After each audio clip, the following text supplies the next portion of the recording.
up extra early. Wanted to get a head start on the day.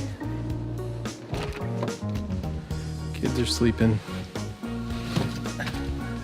It's the most productive time of the day. I'm actually working out of the home office today, and that inspired me to make this video. On the vlog today, we're talking about the truth about working from home. Today's vlog is going to be a little short because I have a ton of stuff to accomplish today, and I just really have to dedicate myself to that today. But really quick, since I'm working from home, I want to kind of talk about working from home and the truth behind it. I feel like I can give some insight to this topic because combined with travel, I've been working from home for about 5 years now. And there is a lot that I've learned along the way. One of the first things I'll talk about is guilt. Now, I can only speak from my experience. Everybody's experiences are different, but I came from a 9 to 5 in a cubicle, and you were in your seat from 9 to 5 every single day. Once I transitioned and I was working from home, that thought process and that pattern was still stuck in my brain. I would sit at a desk in my basement office from 9 to 5 every single day, and if I left or if I had to go do something, I would feel extremely guilty for doing it. The other side of guilt is if you have a spouse and kids in the house,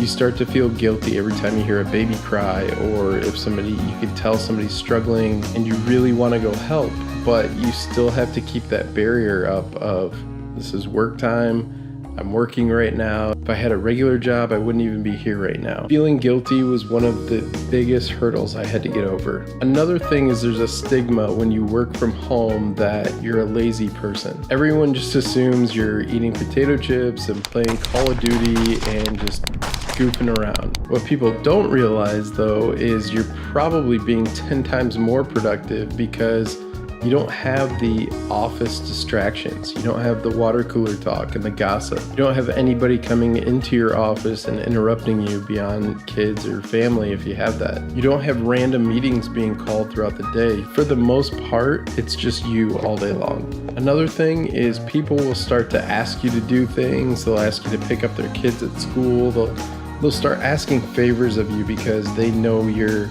just at home. This is where you have to really learn to say no and stay focused. It is essential if you're working from home to set up a barrier. There has to be a separation of work and home life. That was another really hard part in the beginning, is differentiating home and work. Where do you draw the line? A lot of people think working from home is this glamorous thing. Oh, you don't have to commute and you don't have to do this. But for me, honestly, in the beginning, it was hard because the commute for me was a way to decompress and kind of flip modes. I would flip from work mode into home mode. When your commute is literally down a hallway and back into a kitchen or a living room, you don't have that time to separate it. Also, your customers and the people you work for, they'll assume you can work throughout the night because, hey, your office is right there. Hey, can you look this up for me really quick? Hey, can you do this for me really quick? And most of the time it's not a problem, but there are those times where, again, if you don't have that barrier up, you're going to be taken advantage of all the time. Now, working from home is definitely not for everybody. If you're the kind of person that needs to be told what to do and you need somebody looking over your shoulder and pushing you forward every minute of the day, then an office setting might be better for you. But if you're very independent, you know what you're doing, you know your role, you know your objectives, and you can create your own agenda throughout the day to accomplish, working from home is amazing. There are also times when you have a little bit of leeway. Today, for example, it's my second daughter's birthday, and one of the things she really wanted for her birthday was the whole family to take her to school today. After I get a bunch of stuff done right now, I'm gonna quickly go meet up with the family, take her to school, and then I'll come back to work. It's only about a 20-minute process, and it just takes a little time out of your day, but that 20 minutes really isn't a big deal. Now, if I were in a real office setting, I would have to consider commute time, break time, everything else, and if it didn't add up, I probably couldn't even do it. But because I can achieve so much more without the distractions, and I have an agenda, and I can map out my day to make sure all my missions are accomplished, you can have that kind of leeway.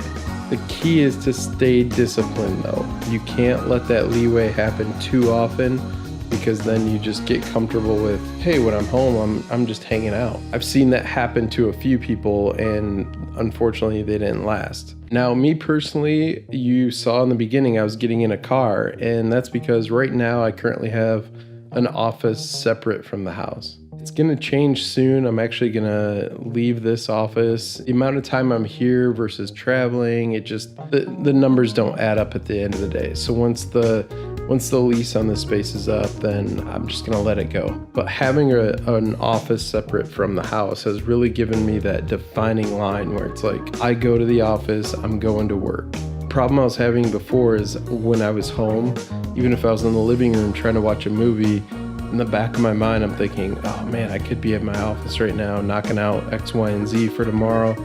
And you just never shut it off. If you're independent, you can draw boundaries, you can stay disciplined. Working from home is amazing. But on the flip side, if you're the kind of person that needs direction, you like to work hard during the week so that you can play hard on the weekends and just not worry about work on the weekends, and you just don't want to deal with the hassle of running your own office space, then working from home might not be for you. That's just a small window into the world of working from home. If you have any questions, throw them in the comments below. I'm happy to answer any questions you have about it. Also, if you want me to dive more into the topic, let me know, and I'd be happy to make a whole nother video that dives deeper into it when I have a little bit more time. I thank you for watching, and I'm gonna go do a sunrise time lapse for you. I'll see you tomorrow.